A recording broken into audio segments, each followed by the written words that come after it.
Hello students, this is Sonia. Welcome back with another video. आज हम करने वाले हैं इंट्रोडक्शन फॉर एक्सरसाइज नंबर 1.2।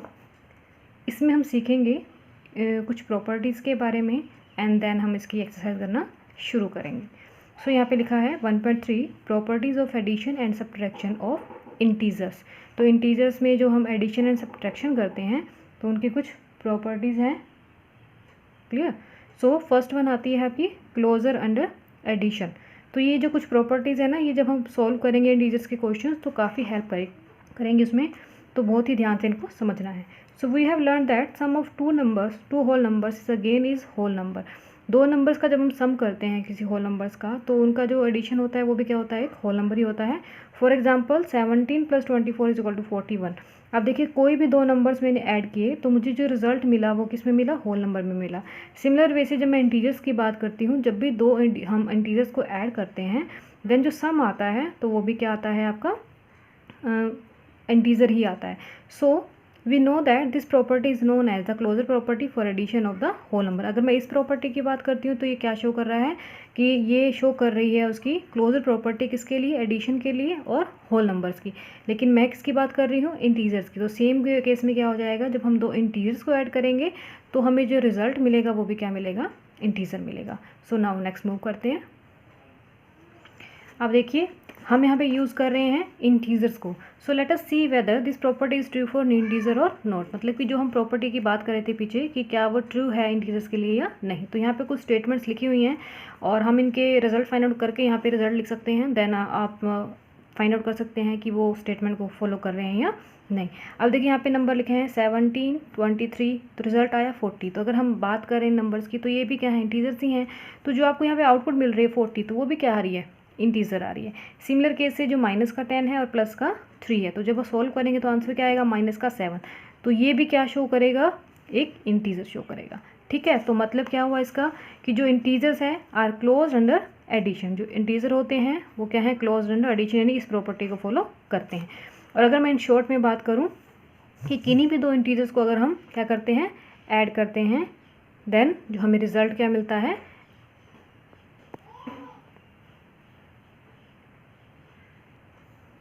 तो हमें रिजल्ट क्या मिलेगा, उसमें इंटीजर ही मिलेगा। तो यही बात अगर मैं करती हूँ क्लोजर अंडर सब्ट्रैक्शन के केस में, तो बिल्कुल देखिए सेम हम एग्जांपल ले लेंगे। जैसे 7 - 9 लिया तो रिजल्ट क्या आया, 2। अब देखिए 7 भी इंटीजर है और 9 भी एक इंटीजर है, तो रिजल्ट क्या आया, अगेन इंटीजर आया ना। तो मतलब क्या हुआ कि जो closure under subtraction and closure under addition, तो दोनों ही प्रॉपर्टी को फॉलो करते हैं। फर्स्ट केस हमारा सेटिस्फाई हो जाता है। नेक्स्ट हम मूव करते हैं नेक्स्ट प्रॉपर्टी की तरफ। नेक्स्ट प्रॉपर्टी है आपकी कॉम्यूटेटिव प्रॉपर्टी। कॉम्यूटेटिव प्रॉपर्टी में क्या होता है, मैं आपको एक बार शॉर्ट में बताती हूँ कि ये कंडीशन आपको याद रखनी है in case of commutative property. जैसे a + b is equal to b + a, यानी इसका मतलब क्या हुआ कि इन्हीं भी दो नंबर्स को जब आप ऐड करेंगे, जैसे 3 और 5 को जब मैं ऐड कर रही हूँ या इनकी पोजीशन चेंज कर दूँ, या मैंने यहाँ पे लिख दिया 5 + 3। पहले देखिए हमने 3 लिखा देन 5, नेक्स्ट में मैंने क्या लिख दिया 5 एंड देन 3। तो रिजल्ट दोनों केसेस में क्या आएगा, सेम आएगा। इसका मतलब क्या हुआ कि जब भी हम कॉम्यूटेटिव प्रॉपर्टी की बात करते हैं एडिशन ऑफ टू इंटीजर, तो यहाँ पे ये होल नंबर शो कर रहा है, हम इंटीजर्स की ही बात करेंगे डायरेक्ट। जैसे यहाँ पे मैंने लिखा 5 - 6 इज इक्वल टू क्या, -1 आ गया। सिमिलर वे से पोजीशन चेंज करने के बाद हमने क्या लिखा, -6 पहले देन +5, तो रिजल्ट क्या आ गया, -1। तो इसका मतलब क्या हुआ कि दोनों की वैल्यू क्या आ रही है, सेम आ रही है। तो इसका मीनिंग क्या हुआ इन शॉर्ट फॉर्म में कि जो कंक्लूजन क्या निकला इसका कि we conclude that addition is commutative for integers, यानी जो एडिशन है वो कॉम्यूटेटिव है इंटीजर्स के लिए। ठीक है, और इस कंडीशन को अपने याद रखना है कि कॉम्यूटेटिव का मीनिंग हो जाएगा कि किन्हीं भी हमने दो इंटीजर्स को ऐड किया या उनकी पोजीशन बदल के हमने ऐड किया तो हमारे रिजल्ट क्या मिलेगा, सेम मिलेगा। ठीक है, अगर हम बात करते हैं यही नेगेटिव के केस में, अब देखिए यहाँ पे एक नंबर लिखा हुआ है 5 एंड -3। अब देखिए 5 जब मैंने सब्ट्रैक्ट किया -3, क्या इसका रिजल्ट सेम आएगा जब मैं 5 के प्लेस पे 3 लिख दूंगी माइनस के और -3 के प्लेस पे 5। अब देखिए इस केस में रिजल्ट डिफरेंट आएगा। क्यों आएगा, देखिए यहाँ पे आ गया 5 -3, ये क्या बन गया 5 + 3 यानी 8 बन गया। लेकिन अगर मैं इनकी पोजीशन को इंटरचेंज करती हूँ, क्योंकि हम क्या कर रहे हैं इसमें सब्ट्रैक्शन कर रहे हैं, तो -3, तो ये जो 5 है ना जो पॉजिटिव था वो कैसा बन गया, माइनस का बन गया। सो -3 एंड -5 क्या आ गया, -8। लेकिन जो ये 8 है वो कैसा आ रहा है, पॉजिटिव आ रहा है, और ये 8 कैसा आ रहा है, नेगेटिव आ रहा है, जो सिमिलर नहीं है। तो रिजल्ट क्या आया इसका, we can conclude that subtraction is not commutative for integer. अब अगर हम बात करते हैं जो कॉम्यूटेटिव प्रॉपर्टी की, एडिशन के लिए तो सेटिस्फाई करता है लेकिन सब्ट्रैक्शन के लिए सेटिस्फाई नहीं करेगा। क्लियर। नाउ मूव करते हैं नेक्स्ट प्रॉपर्टी की तरफ, एसोसिएटिव प्रॉपर्टी। जब भी हम एसोसिएटिव प्रॉपर्टी की बात करते हैं तो इसमें हम 3 वैल्यूज़ लेते हैं। सो यहाँ पे मैंने स्क्रीन पे दिखाई दे रहा है आपको -3, -2 एंड -5 3 वैल्यूज़ ली हैं। तो इसकी कंडीशन आपको याद रखनी है, पहले मैं एक बार आपको बता देती हूँ। जैसे यहाँ पे लिखा, पहली हमने लिख दिया नंबर -3, प्लस किया -3 एंड -2 सबको ऐड कर दिया, एंड देन -3 एंड -3 को एक साथ लिख लिया एंड -2 को अलग से लिख लिया। ठीक है। अब हम दोनों को जब सॉल्व करेंगे, in the first sum -3 and -2 are group together, यानी कि फर्स्ट सम में हमने इन दोनों को ग्रुप बनाया एज ए, और सेकंड में हमने -5 और -3 को ग्रुप बनाया है। ठीक है। So we will check whether we get different result. अब देखिए जब इन दोनों को हम आपस में सॉल्व कर रहे हैं, यहाँ पे देखिए,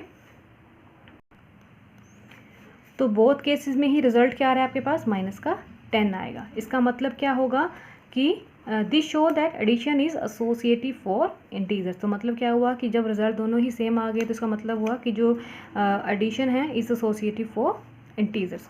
तो इसकी कंडीशन में हमें याद रखनी है कि हमने क्या किया था, पहले हमने सिंगल नंबर लिखा एंड देन हमने सेकंड और थर्ड नंबर को कंबाइन करके लिख दिया एक साथ ब्रैकेट करके, सिमिलर वे से A+B एंड प्लस में C। तो ये भी आपको याद रखना है।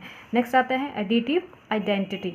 एडिटिव आइडेंटिटी का मतलब होता है कि किसी भी नंबर में, मतलब मैं 0 अगर ऐड करती हूँ तो रिजल्ट हमेशा क्या रहेगा, सेम रहेगा। So when we add 0 to any whole numbers we get the same whole number and 0 is an additive identity for whole numbers.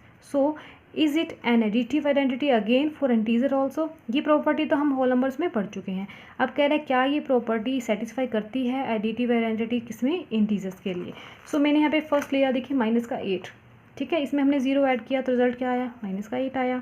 Similar way से -23 प्लस में 0, तो आंसर कितना आएगा, 23। तो इट्स मीन क्या हुआ कि ये सेटिस्फाई करती है। So the above example show that 0 is an additive identity for integers and you can verify it by adding 0 to any other 5 integers. So in general for any integer condition ये हो जाएगी कि a+0, किसी भी integer में हमने 0 को add किया या फिर 0 में किसी भी इंटीजर को ऐड किया, then result will be same.